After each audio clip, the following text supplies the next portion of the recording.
আর আমি আপনি ভাবছি না আমাদের শত্রু সেই দিল্লিতে বসে আছে। না বন্ধু, আমাদের শত্রু ওরা নয়, আমাদের শত্রু হলো আমার আপনার মতন লেবাসধারী, টুপিধারী, দাড়িওয়ালা মুসলমান নয়, মুনাফিক নামের মুসলমানেরা। এর জন্য আমাদের করণীয় হলো আমাদেরকে বজ্রকণ্ঠভাবে প্রতিবাদ করে নিজেকে রসুলের শিক্ষায় আদর্শে আদর্শিত করে আমাদের গড়ে তুলতে হবে। তারপরে ওদের জবাব দেওয়া যাবে। আমার বন্ধুরা খুব ভালো করে বুঝবেন। তাহলে এতক্ষণ বোঝানোর পরে আমি আপনাকে যেটা বলতে চাইছি, গোটা পৃথিবীতে শান্তির বাণী যদি নবী মুহাম্মদুর রাসূলের প্রথমে আনা স্লোগান যদি হয়, প্রথমে আনা যদি আন্দোলন হয়, মনে করে দেখুন এই আন্দোলনটা জন্ম নিয়েছিল যে জায়গায়, ওই জায়গাটির নাম হলো বাইতুল হারাম, যেটাকে খানায়ে কাবা বলি।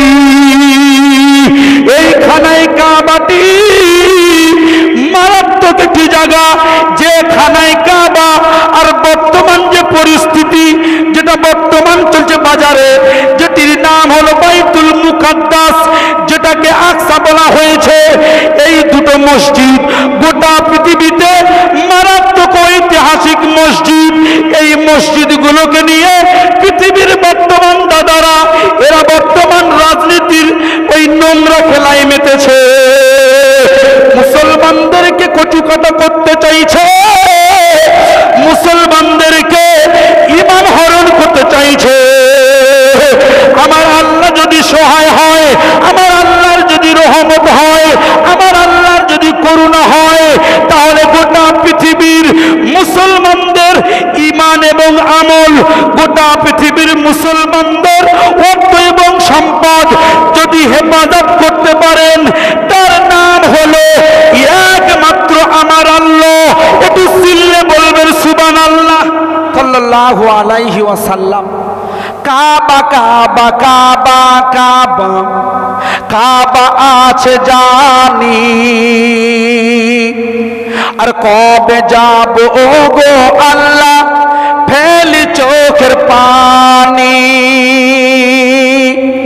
কাবা খানে কাবা হলো, কাবা খানে কাবা হলো দয়ার নবীর ওসিলায়, আর আমরা সবাই আছি বসে পুঞ্জ বনের জলসায়। আল্লাহ সাউন্ড টানছে ভাই, সাউন্ড টেনে নিচ্ছে, ক্লিয়ার করেন। ওয়ালা আলি মাওলানা মুহাম্মদ সাল্লাল্লাহু আলাইহি ওয়াসাল্লাম। বলতে যে কোনো ভাবে দেন। আর আপনার বক্সের স্টেজে সাউন্ড, স্টেজের বক্স স্টেজে আমাদের কানে আগে দিতে হয় তো, ওটা ওটা ঘুরিয়ে দেন, আমার দিকে ঘুরিয়ে দেন, বাড়িয়ে দেন, আমার কানে আগে দিতে হয়। আমার ভাই সব কেউ বিচলিত হবেন না, কারণ দীর্ঘ 2 ঘন্টা আপনাদেরকে নিয়ে একক কণ্ঠে গাইতে হলে মাইক সিস্টেমটা একটু বাঁধতে হয় ঠিকভাবে, নইলে সমস্যা হয়। এই জন্য আমি ঠিক করে নিচ্ছি, বিয়াদবি মাফ করেন আল্লাহর হস্তে, সকলেই বলি আল্লাহুম্মা আমিন। প্রিয় ভাই সব, দুঃখিত হওয়ার কিছু নেই। খুব যুক্তিযৌক্তিকভাবে আমি আপনাকে ইসলামটা বোঝানোর চেষ্টা করছি। এতক্ষণ পর্যন্ত যা আলোচনা করেছি ইনশাল্লাহ বুঝতে পেরেছেন তো ভাই? বুঝেছেন? ছোট্ট করে একটু নাচ বলবো, গজল বলে মনটা ফ্রি হয়, শুনলে ভালো লাগে, তাহলে হয়ে যাক ইনশাল্লাহ। বলুন ইনশাল্লাহ, বলুন ইনশাল্লাহ। भेजता है खुद दरूद पर खुदा। চলবে? বলুন হ্যাঁ। ভাই আমি আপনাদের কাছে আমি একজন মুসাফির, সকলকে সঙ্গে নিয়ে হাসি খুশি ভাবে, কারোর সাথে তোমার কোনো শত্রুতা নেই, আছে কি? ভাব ভালোবাসা দিয়ে নিজের মতন করে আমি একজন মুসাফির, আমার কণ্ঠে আল্লাহ যেটাই বলাবে ওটাই কবুল করবেন। বলছেন কে? আল্লাহ বলেছেন। এই জন্যে দুঃখিত হওয়ার কিছু নেই, সকলকে নিয়ে একটু আনন্দের সাথে রসুলের শানে দরুদের আগে এটি হলো নাত, উর্দু নাত। ভেজতা है खुद दरूद ने पर खुदा आशिको तुम भी पढ़ो सल्ली अला। भेजता है खुद दरूद ने पर खुदा आशिको तुम भी पढ़ो सल्ली अला। সকলে বলুন सल्ली अला सल्ली अला सल्ली अला सल्ली अला। সকলে একসাথে পড়তে, এটা দরুদ, একসাথে পড়বেন। सल्ली अला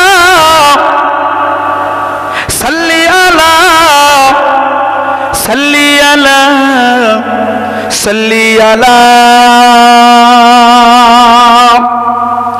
रब काबा की गवाही उसने दी, रब काबा की गवाही उसने दी, जिसने भी देखा है चेहरा औजुहा, जिसने भी देखा है चेहरा औजुहा। भेजता है खुद दरूद पर खुदा आशिको तुम भी पढ़ो सल्ली अला सल्ली अला सल्ली अला सल्ली अला सल्ली अला सल्ली अला सल्ली अला सल्ली अला सल्ली अला। चूम कर तलिया कहा जिब्रील ने, चूम कर तलिया कहा जिब्रील ने, अर्श तेरे वास्ते है सज गया, अर्श तेरे वास्ते है सज गया। भेजता है खुद दरूद पर खुदा आशिको तुम भी पढ़ो सल्ली अला सल्ली अला सल्ली अला सल्ली अला सल्ली अला। अल्लाहुम्मा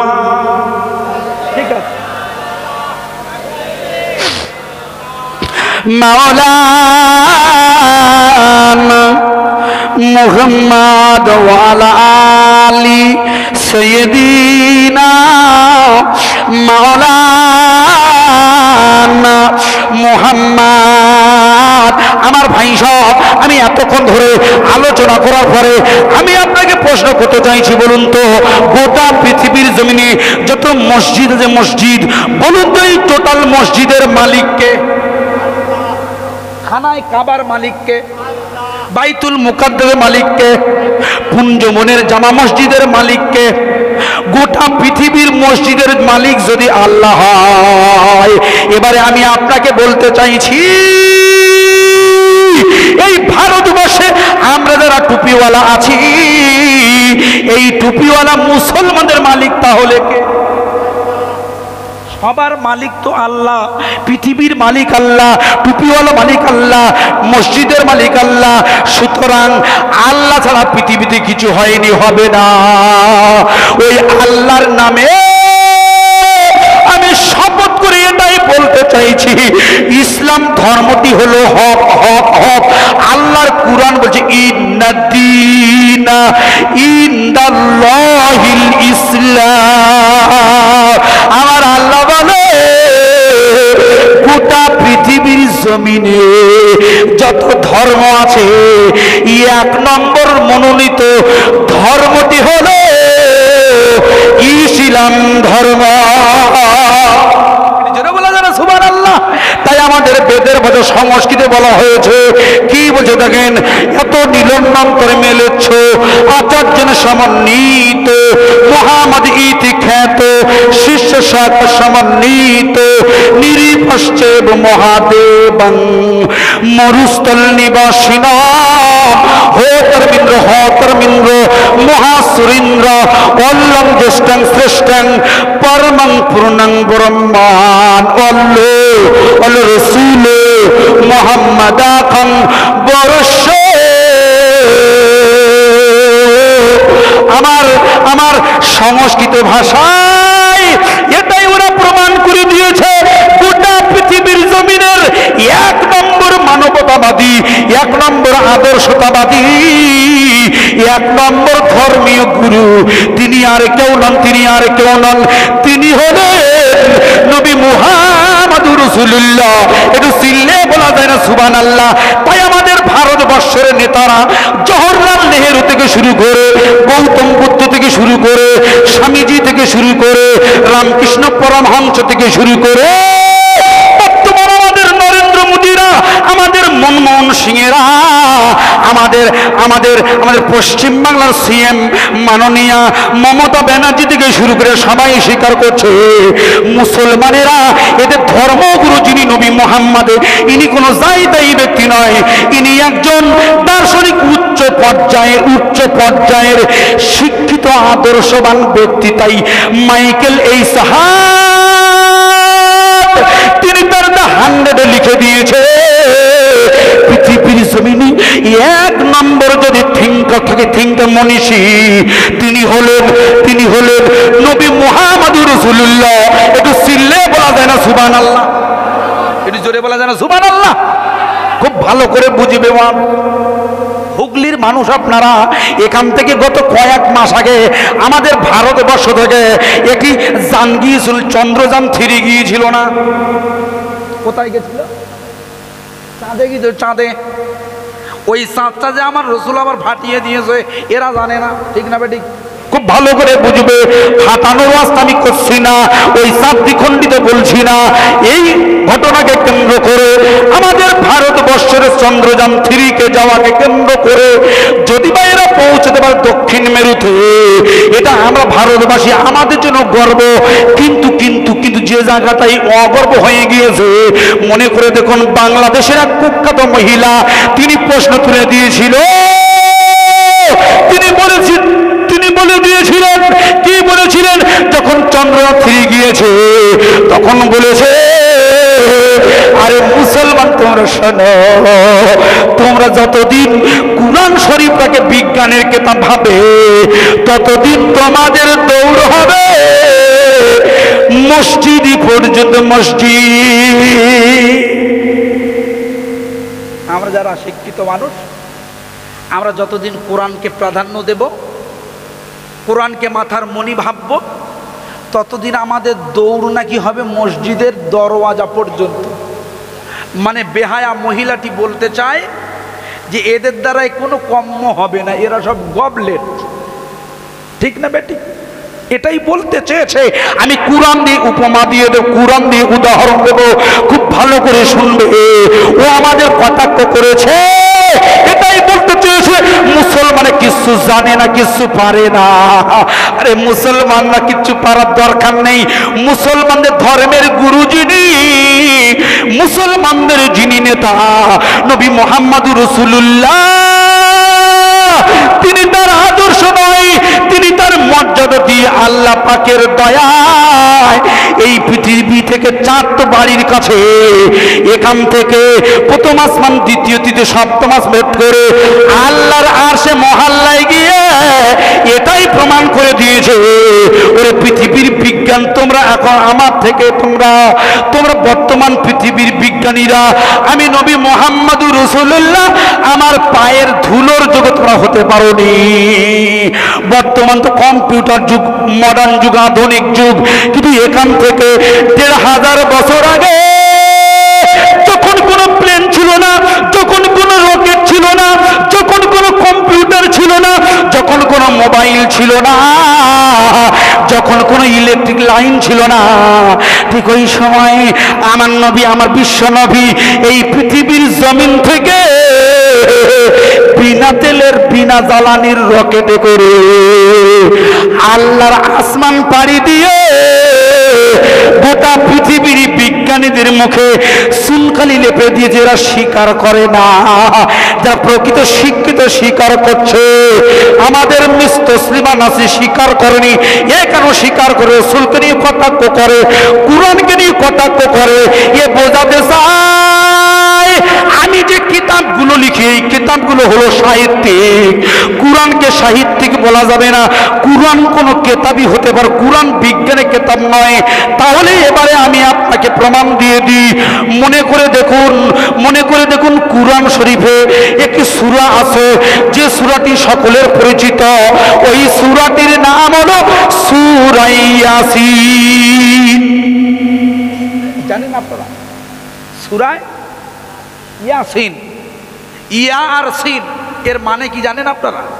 জানি না, আমিও জানি না, পৃথিবীর কোনো মুহাদ্দিস জানে না, পৃথিবীর কোনো তাফসীর কারক জানে না, আল্লাহ ছাড়া পৃথিবীর কোনো ব্যক্তি এই সম্বন্ধে অবগত নয়। গোটা পৃথিবীতে আল্লাহ চ্যালেঞ্জ করেছেন, যদি তোমাদের সাধ্য থাকে তাহলে বলে দাও, কেউ পারেনি। আমার বন্ধু বিচলিত হবেন না, খুব ঠান্ডা মস্তিষ্কে ওয়াজটা বুঝুন, লক্ষ্য করুন, যেটি আমি আপনাদের খেদমতে রাখছি। এই সূরা ইয়াসিনের এটি হলো একটি মারাত্মক সূরা, যে সূরাটি তেলাওয়াত করলে আল্লাহর হাবিব বলেন, আল্লাহর রাসূল বলে ওই ব্যক্তির নামায়